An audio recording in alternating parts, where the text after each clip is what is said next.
नमस्कार, स्वागत है आपका हमारे चैनल पे। पुरानी सभ्यताओं में जिन देशों का नाम आता है, भारत उनमें से एक है। भारत ने साइंटिफिकली और टेक्नोलॉजिकली इन्वेंशन में बहुत सारे अच्छे काम किए हैं, जिसका लोहा अभी भी पूरी दुनिया मानती है। ऐसे ही 10 इन्वेंशन के बारे में आज हम इस वीडियो में चर्चा करेंगे। पहला इन्वेंशन है यूनिवर्सल सीरियल बस यानी कि यूएसबी। इसका इन्वेंशन हमारे इंडियन बॉर्न अजय भट्ट ने किया है, जिनकी ग्रेजुएशन यहाँ बड़ोदरा में कंप्लीट हुई और उसके बाद उन्होंने इंटेल ज्वाइन किया था। यूएसबी आने से पहले आप कंप्यूटर से अगर कोई भी एक्सटर्नल डिवाइस को कनेक्ट करना चाहते हैं तो हर एक डिवाइस के लिए अलग अलग पोर्ट हुआ करता था। अजय भट्ट के लिए भी ये बहुत कॉम्प्लेक्स था, तो उन्हें भी लगा कि अगर ये मेरे लिए इतना कॉम्प्लेक्स है तो नॉर्मल लोगों के लिए कितना हार्ड होगा। तब वो ये आइडिया के साथ सामने आए कि एक यूनिवर्सल पोर्ट यूज किया जाएगा जिसमें सारा एक्सटर्नल डिवाइस हम कनेक्ट कर सकते हैं। बट ये इन्वेंट करने से ज्यादा हार्ड था सारे कंप्यूटर वर्ल्ड को समझाना कि इस यूनिवर्सल पोर्ट को अडेप्ट किया जाए। उसी समय एप्पल भी ऐसा ही एक पोर्ट लॉन्च करने के लिए एग्रेसिव हो रही थी, बट वो एक्सपेंसिव था। कोई भी व्यक्ति जो इसे यूज करना चाहेगा उसके लिए उसको एप्पल को पे करना पड़ेगा। मगर अजय भट्ट और इंटेल ने इसे रॉयल्टी फ्री और ओपन सोर्स के तौर पे यूज किया है। वो भी चाहते तो इससे बहुत पैसा कमा सकते थे, मगर उन्होंने ऐसा नहीं किया। उन्होंने इसे रॉयल्टी फ्री ही रखा। इसके साथ साथ अजय भट्ट ने और भी बहुत सारे इन्वेंशन किए। टोटल उनके नाम पे 123 इंटरनेशनल और यूएस पेटेंट अभी तक सबमिट कर दिया गया है और बहुत सारे अभी भी प्रोसेस में हैं। उन्होंने AGP यानी कि एक्सेलरेटेड ग्राफिक्स पोर्ट का इन्वेंशन किया है। PCI एक्सप्रेस पोर्ट का भी इन्वेंशन किया है। दूसरा इन्वेंशन रेडियो यानी कि वायरलेस कम्युनिकेशन में हुआ था।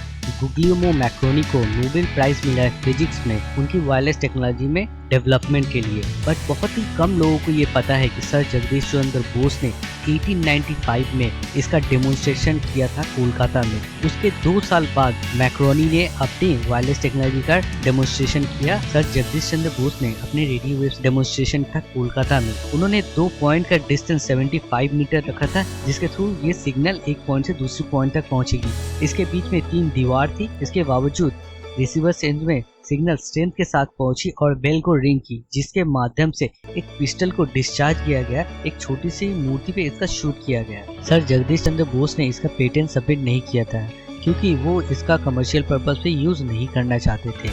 इसका मतलब होता है कि कोई भी व्यक्ति इसका पब्लिकली यूज कर सकता था। अगला इन्वेंशन है शैम्पू के बारे में।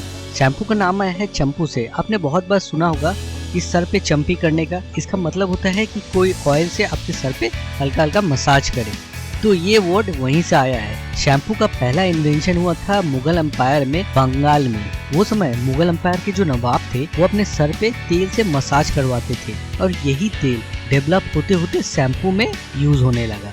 नेचुरल फाइबर यानी कि ऊन और कॉटन का आविष्कार इंडिया में हुआ था। इसका इन्वेंशन होने से पहले बहुत सारे देश जैसे कि ग्रीक जानवरों का स्किन इस्तेमाल करते थे। इंडस वैली सिविलाइजेशन में पाया गया कि वहाँ कॉटन और जूट की खेती भी होती थी, जो कि 4000 से 5000 BC पुरानी सभ्यता है। इसके अलावा कश्मीरी ऊन जो कि बहुत ही फेमस है, हम अभी भी इसका इस्तेमाल करते हैं और ये कश्मीरी ऊन कश्मीर भेड़ों की मदद से बनाई जाती है। कश्मीरी ऊन से तैयार शॉल और स्वेटर का डिमांड अभी भी पूरी दुनिया में है। अगला आविष्कार कैटरेक्ट सर्जरी यानी मोतियाबिंद की सर्जरी है, जिसे इंडिया में इन्वेंट की गई थी। इसके लिए हम सुश्रुत को धन्यवाद दे सकते हैं, जो कि इंडियन वैद्य थे और उन्होंने इसका आविष्कार 3rd सेंचुरी में किया था। वो ये सर्जरी करने के लिए कर्व नीडल का इस्तेमाल करते थे, जिसे जवामुखी सलाखा भी बोला जाता है। इसके माध्यम से वो लेंस को लूज करके कैटरेक्ट को पीछे पुश कर देते थे। ये बहुत ही सक्सेसफुल सर्जरी थी। फिर भी सुश्रुत कहते थे कि इस सर्जरी का इस्तेमाल तभी करें जब आपके पास इसके अलावा और कोई भी उपाय ना हो। बाद में ये सर्जरी पूरी दुनिया में फैल गई।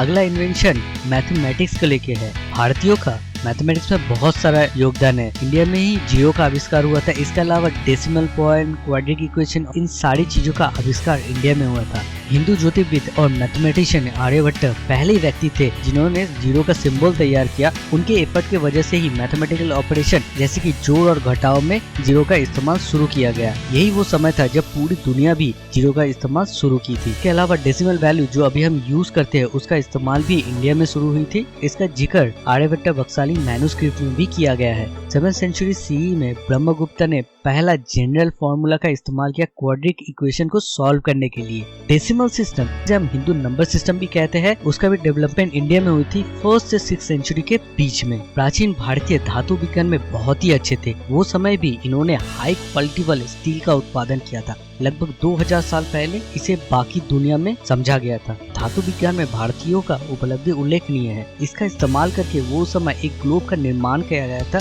कश्मीर में। पहले के समय मेटल यूज करके ग्लोब बनाना असंभव माना जाता था। अगला आविष्कार योगा को लेके है। स्वस्थ जीवन के क्षेत्र में भारतीयों का महत्वपूर्ण योगदान है। भारत ने प्राचीन काल से ही देश में योग और अभ्यास के लिए शुरुआत की थी। इसका आरंभ भगवान शिव से हुआ था, जो पहले योग गुरु भी थे। आज लोग स्वस्थ रहने के लिए दैनिक आधार पर दुनिया भर में इस शारीरिक और मानसिक व्यायाम का अभ्यास करते हैं। इसके अलावा दुनिया हर साल 31 जून को अंतर्राष्ट्रीय योग दिवस मनाती है और इस दिन के लिए जिम्मेदार व्यक्ति और कोई नहीं, हमारे प्रधानमंत्री नरेंद्र मोदी है, जिन्होंने योग अभ्यास करने और इसे योग दिवस के रूप में मनाने की शुरुआत की थी।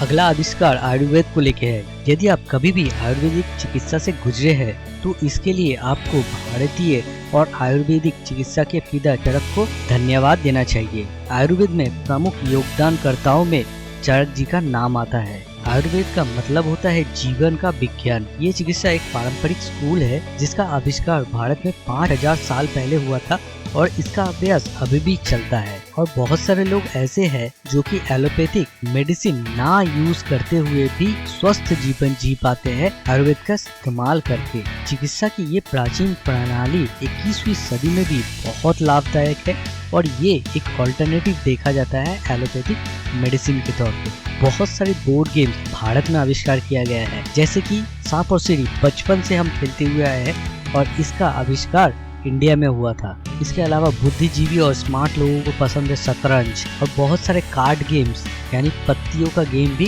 इंडिया में इन्वेंट किया गया है। अगर आपको ये वीडियो पसंद आई है तो प्लीज लाइक करें और अगर आप चैनल पे नए हैं तो प्लीज सब्सक्राइब करें। Thank you.